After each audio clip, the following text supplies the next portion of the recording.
Hey everybody, it's Luke over at Galaxy Tech Review, and today I've got a product from Nuu Mobile. This is the N20. This is an Android 14 smartphone. It's part of their budget line of Android smartphones, and it just might be one of the best Android budget smartphones of 2025. Let's dig into it now, and I'll be right back.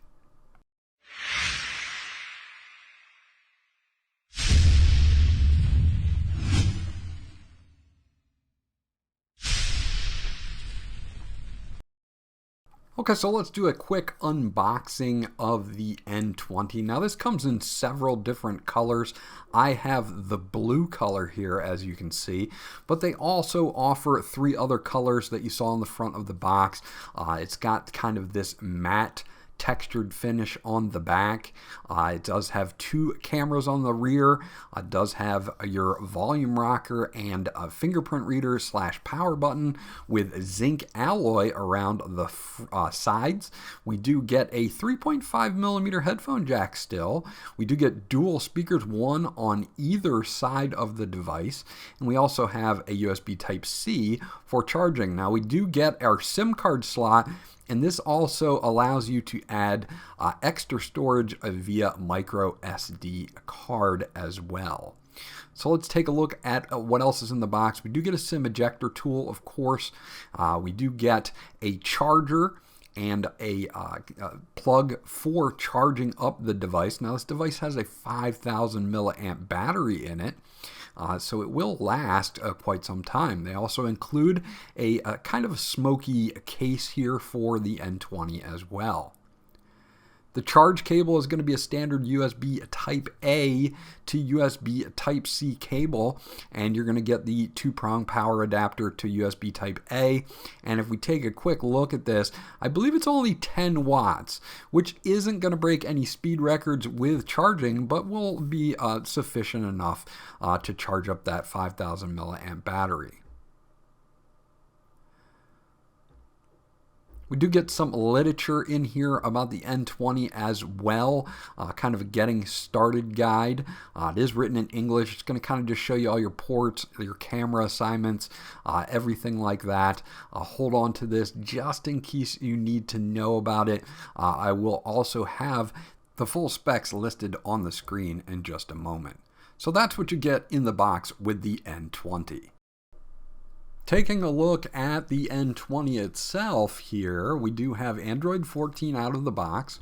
We do have a 6.6 inch HD plus 1600 by 720 90 hertz refresh rate screen here. So a little bit lower on the resolution, but very smooth with the 90 hertz refresh rate, which is nice to see on a budget Android phone. We do have that 5,000 milliamp built-in battery, 6 gigabytes of RAM with up to 6 gigabytes of extended RAM. You can see that there's really no bloatware on here whatsoever. There's a new help app, and that's pretty much it. Everything else is stock Android. You do have 128 gigabytes of storage, and you do have a support of external storage via a micro SD card of up to 128 gigabytes more, for a total of 256 gigabytes as well. So we do have the dimensions on this are going to be a 6.48 inches by 2.97 inches by 0.35 inches. Dual speakers, one on either side for that kind of stereo separation. And you get that zinc alloy on the sides and that matte finish on the back. A 16 megapixel main sensor and an 8 megapixel wide sensor with a 5 megapixel selfie camera. A 16 megapixel main sensor and an 8 wide. I'm going to have some camera results for you. And while we're at the camera here, you have this matte texture on the back. It's kind of a plastic back here, but the zinc alloy is really good as well. But this is just nice. It's not slippery. You don't have to worry about that as well. So let me take some. First up, we have a normal shot here with the 16 megapixel camera here. This is going to be your standard kind of point and shoot This is during the daytime with plenty of sunlight here, and you can see that it does well with its normal shots. Now as we go out to the ultra wide, you can see that there is a little bit of drop in quality going from the 16 megapixels down to the 8 megapixels. It still holds up pretty well on color, but just note that the ultra wide is going to drop quality just a little bit.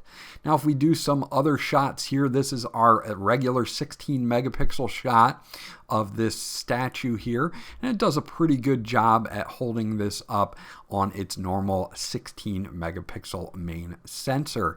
If we go to ultra wide, again, you're going to lose a little bit of detail, but in this scenario it did pretty good and looks good overall. Be warned that these are 1080p images upscaled to a 4K. And I did want to touch on macro or macro type shooting here. You can see that it does very well with close-up shots, retaining a lot of detail. Now the last thing that I wanted to do was a rear video sample, so that's going to be in 1080p, which it maxes out at, and here you go. This is a test of the rear camera of the N20. So you can get a good idea of the image stabilization. You can also get a good idea of the audio. So there you go. Real quickly just panning through and giving you an idea of the quality of the camera and the audio from the Nuu Mobile N20. So one thing I did want to mention was the microphone. You may have heard the quality during the video sample is very good, which means your call quality also, as I've tested it on T-Mobile here, has been very, very good. I have not had any problems with that. I also like on the right-hand side here, the integrated fingerprint reader, instead of being on screen, is integrated right into the power button, and it's fast and responsive. So using this as a normal cell phone, being able to carry on conversations during phone calls, I've had no issues whatsoever. Double checking all the specs here, it's Android 14 out of the box with a CPU is a T606. That's 2 Cortex A75 processors at 1.6 gigahertz and 6 more Cortex A55 processors at 1.6 gigahertz. 12 nanometer process here. It's not going to break any speed barriers, but it is good enough to hold up with everyday stuff, light gaming, and anything else that you're going to need here. Again, I have checked the capacity of the battery is 5,000 milliamps. Definitely enough to get me through a day. And of course, here's our display, 1612 by 720 pixels, HD+. It says 6.5 inches at 90 hertz with a pixel density of 320 dpi. So you do have that 320 dpi on here, which is probably why you can't really see any pixels with this. It's got a 60 hertz and a 90 hertz refresh rate. HDR is not supported. Now we do have 6 gigabytes of physical RAM here, and you can add in 6 more using storage, and our internal storage has 112 usable out of 128, but you can advance that with that micro SD card slot. You're going to notice that a few things are missing, as are in a lot of budget phones. You do not get any NFC here, so there is no tap to pay function with this, and that is unfortunate. If you're someone that uses your phone to pay all the time, you're not going to get that with this particular model, and there is no wireless charging with this as well. So that's something that if you are interested in, the N20 does not support. Now I am on T-Mobile's network here. We're going to do a fast speed test real quick just to see what we're getting. This is a 4G LTE phone. It's not a 5G phone.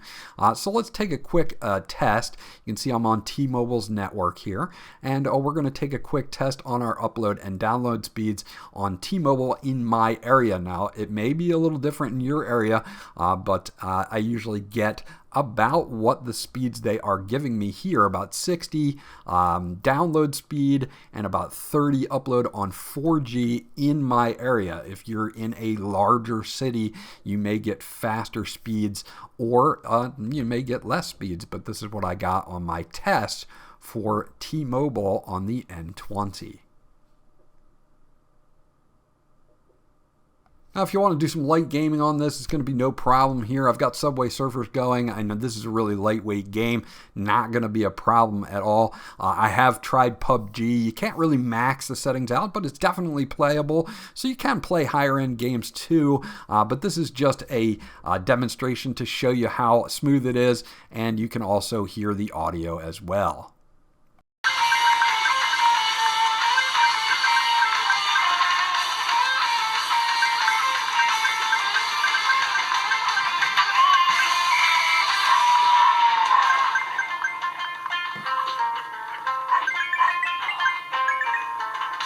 Watching media content on YouTube is going to be no problem as well, and this screen holds up pretty well even though it's capped at 720p. You can see that the color reproduction is very, very good on this, so I'm going to let you take a little look and a listen again from the speakers from this clip.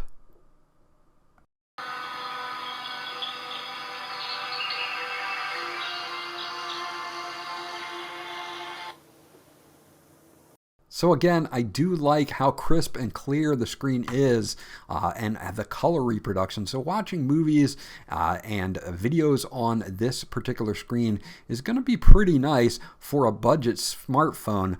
They did a good job on the screen for the Nuu Mobile N20. So there you go. That's my review of the Nuu Mobile N20 budget Android phone. This might be one of the most solid budget Android phone picks of 2025 so far. The two things that you do miss that may kind of put you off from buying the N20 is no wireless charging and no NFC, so you can't tap to pay with your phone. If you don't care about those, then the N20 is a very solid offering in the budget smartphone line. You get a 5,000 milliamp battery, you get a nice screen with good color reproduction for media consumption. It'll definitely play games. Now you're not going to max out some of the higher end games, but they're still playable. Things like that. Great microphones for call quality. You don't get 5G, but not everybody needs to have 5G. All of my call qualities on 4G LTE were great. The speeds were good enough for downloading files and things like that. So overall, as a budget smartphone in 2025, the N20 does cut a few things out, but it keeps all of the important things in, such as a higher refresh rate for smoother scrolling and things like that, that really make this a competitive option in the budget smartphone lineup. This was Luke from Galaxy Tech Review. I hope you enjoyed my review, and I'll check you guys out on the next one.